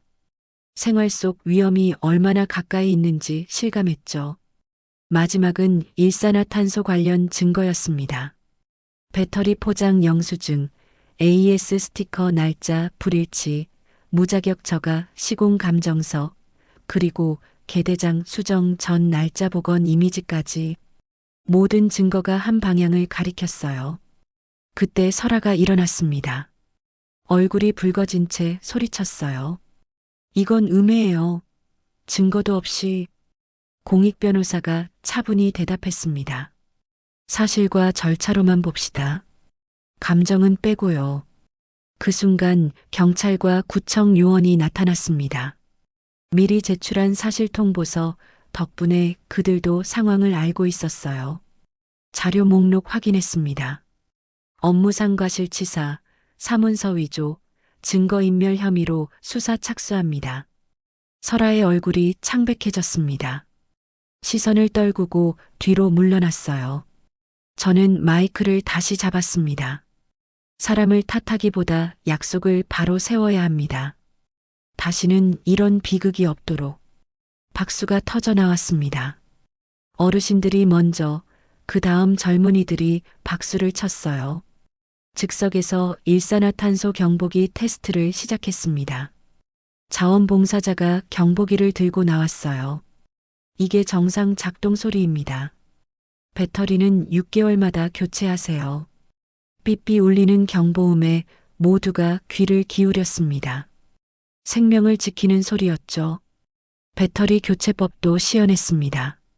어르신들이 직접 해보시도록 도왔어요. 젊은 이웃들이 하나씩 가르쳐 드렸죠. 이렇게 돌려서 빼고 새 배터리는 플러스 마이너스 방향 확인하고 넣으세요. 실습이 끝나자 즉석 모금이 시작되었습니다. 작은 기부금통에 1,000원, 5,000원씩 넣었어요. 큰 돈은 아니었지만 마음이 모였죠. 이 돈으로 하준 사랑방을 만들겠습니다. 안전교육과 생활 지혜를 나누는 공간으로요. 청중들이 환호했습니다. 비극이 희망으로 바뀌는 순간이었어요. 설아는 고개를 숙인 채 자리를 떠났습니다. 완전한 사과나 책임 인정은 없었지만 침묵 속에 후회가 느껴졌어요. 응보만이 아닌 교화의 가능성을 남겨두었죠. 오후가 되자 천막을 정리하기 시작했습니다. 상인들이 다시 힘을 모았어요. 설치할 때처럼 빠르게 정리되었죠. 어르신 잘하셨어요. 이제 동네가 더 안전해질 거예요. 격려의 말들이 제 마음을 따뜻하게 했습니다. 혼자가 아니었다는 걸 다시 한번 느꼈어요. 저녁이 되어 집으로 돌아왔습니다. 아니, 이제는 집이 아닌 옥탑 창고로 돌아왔죠. 하지만 마음은 가벼웠어요. 해야 할 일을 했으니까요. 하준이의 사진을 바라봤습니다. 웃고 있는 아이의 얼굴이 평화로워 보였어요. 하준아, 엄마가 약속 지켰어. 내가 남긴 단서로 진실을 밝혔어. 눈물이 났지만 슬프지 않았습니다. 해냈다는 안도감과 아이에 대한 그리움이 섞인 눈물이었어요. 3개월 후 옥상에 새로운 공간이 생겼습니다. 하준 사랑방이라는 간판이 햇볕을 받아 반짝였어요. 유리천장으로 들어오는 따스한 빛이 공간을 환하게 비췄죠. 어르신, 오늘 첫 수업이시죠? 미란이 밝은 얼굴로 인사했습니다. 이제 그녀는 매주 토요일마다 이곳에서 아이들에게 그림책을 읽어주는 자원봉사를 하고 있었어요. 사랑방 안에는 중고책들이 가지런히 정리되어 있었습니다. 벽에는 안전 포스터가 붙어 있었고 한쪽에는 손장부 교실용 칠판이 놓여 있었죠. 작지만 알찬 공간이었습니다. 오전 10시 첫 수업이 시작되었습니다. 주제는 경보기 배터리 교체식이었어요. 동네 어르신 20명이 모였습니다. 경보기 배터리는 6개월마다 갈아야 해요. 봄, 가을 대청소할 때 함께하면 잊지 않아요. 어르신들이 고개를 끄덕이며 메모했습니다. 실습 시간에는 직접 배터리를 교체해 보셨어요. 처음엔 어색해 하셨지만 금세 익숙해지셨죠. 이거 생각보다 쉽네요. 그러게, 왜 이제야 배웠을까? 두 번째 주제는 봉투각 보관의 중요성이었습니다. 박만수가 직접 나와서 설명했어요. 봉투각은 우리 동네의 약속 장부예요. 누가 언제 얼마를 냈는지 기록하는 거죠. 만수가 기증한 봉투각 보관함이 사랑방 한쪽에 놓여 있었습니다. 약속의 상자라는 이름표가 붙어 있었어요. 투명한 아크릴 상자라 누구나 내용을 확인할 수 있었죠. 점심시간이 되자 김밥과 차를 나눠 먹었습니다. 상인들이 조금씩 가져온 음식이었어요. 함께 먹으니 더 맛있었죠. 이런 공간이 있으니 좋네요. 하준이가 하늘에서 기뻐할 거예요. 따뜻한 말들이 오갔습니다. 비극에서 시작했지만 희망으로 이어지고 있었어요. 오후에는 세호가 노트북을 가져와 공익강좌를 열었습니다. 주제는 정보공개 청구 방법이었어요. 누구나 공공기관에 정보를 요청할 권리가 있어요. 이렇게 신청하면 됩니다. 화면을 보며 하나씩 따라했습니다. 어르신들도 충분히 할 수 있는 일이었어요. 알 권리를 행사하는 방법을 배운 거죠. 저녁이 가까워오자 사랑방 정리를 시작했습니다. 저는 하준이의 줄자를 꺼내 선물 포장용 리본 길이를 쟀어요. 정확히 30cm씩 자르면 예쁜 리본이 돼요. 천천히 가도 같이 간다. 제가 말하자 모두가 따라 말했습니다. 이것이 우리 사랑방의 슬로건이 되었어요. 혼자 빨리 가는 것보다 함께 천천히 가는 게 중요하다는 뜻이었죠. 창밖으로 바람이 불었습니다. 처마에 달린 종이 딸랑딸랑 울렸어요. 멀리서 시장 상인의 칼갈이 소리가 들렸죠. 일상의 리듬이 평화롭게 이어지고 있었습니다. 밤이 되어 사랑방 불을 끄려는데 한 어르신이 말씀하셨어요. 김말순 씨 고마워요. 덕분에 우리 동네가 더 안전해졌어요. 저는 고개를 숙여 인사했습니다. 하지만 이건 제 혼자 한 일이 아니었어요. 모두가 함께한 일이었죠. 집으로 돌아와 장부를 펼쳤습니다. 오늘의 일정을 기록했어요. 참석 인원, 수업 내용, 다음 계획까지 꼼꼼히 적으며 생각했습니다. 기록하는 것이 기억하는 것이고 기억하는 것이 지키는 것이라고. 창밖을 내다봤습니다. 사랑방 간판이 달빛을 받아 은은하게 빛났어요. 하준이의 이름이 새겨진 그 간판이 자랑스러웠습니다. 하준아, 내 이름으로 좋은 일이 계속되고 있어. 속으로 말하며 미소 지었습니다. 아이는 떠났지만 그가 남긴 것들은 계속 살아 있었어요. 안전에 대한 경각심, 기록의 중요성, 그리고 함께하는 마음까지. 새벽이 되자 시장에서 하루를 시작하는 소리가 들렸습니다. 리어카 바퀴 소리, 셔터 올리는 소리, 상인들의 인사 소리.